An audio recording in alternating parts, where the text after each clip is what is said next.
Okay, this is the second project of our week 3 adventures in making, and I sort of cheated a little bit on this because my extension for my first week, I believe it was, I actually had built a 12 LED. The project we were supposed to do was an 8 LED, but what I did is I took the 12 LED project that I already had and just modified the programming for it.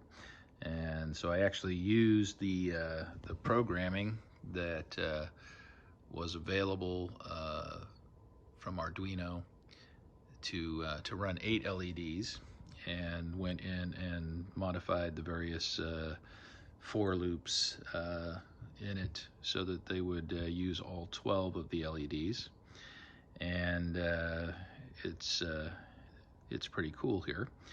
By the way, that was an excellent exercise for making sure I understood how the programming works in this case, being able to extend it to 12. And again, just a basic design here is I have the LEDs coming off of the negative bus through a 220 ohm resistor, and then each of the LEDs is an independent circuit back to the Arduino here,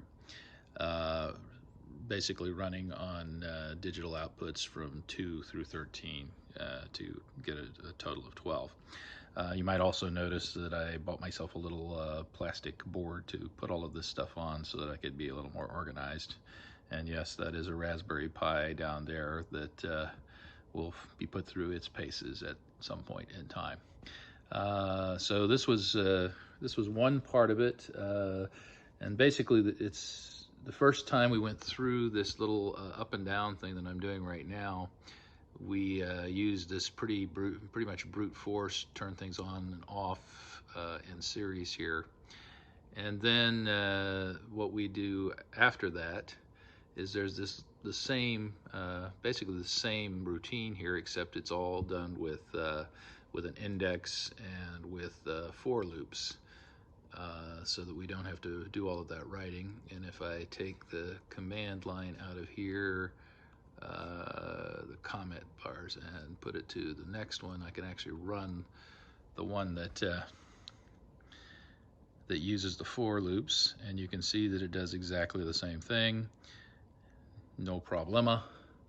If I take and put comments back in front of that particular functional call, I can switch on this one at a time routine, which was again just another twist on the thing here. And as you can see now, it's just running up one at a time.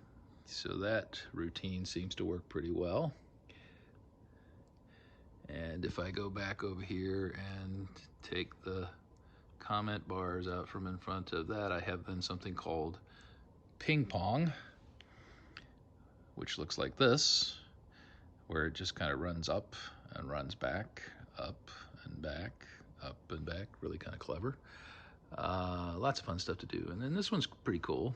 This one's called Marquee. A little more sophistication here. I think in the programming you had to basically get it to start in 2 different places and chase. So we're kind of running the first 6 LEDs and then the next 6 LEDs so that they go on roughly simultaneously and chase each other. So that's another little thing here. And then the last little twist on this was we used a random generator function. I'm not sure how random it is, but it's reasonably random, I guess. I guess we could make it even more random. But that, if I activate it, should just kind of randomly pick LEDs to switch on out of the 12. And as you can see, this project seemed to go pretty well. And again, I think that for me, I think the most interesting part was being able to take some code that we were effectively given and for 8 LEDs and to extend it so that it could be used for 12. Clearly, there's nothing like being able to take someone else's code, figure out what it actually means, and make adjustments to it. it's somewhat satisfying to be able to do that sort of thing. Anyway, that's the second project.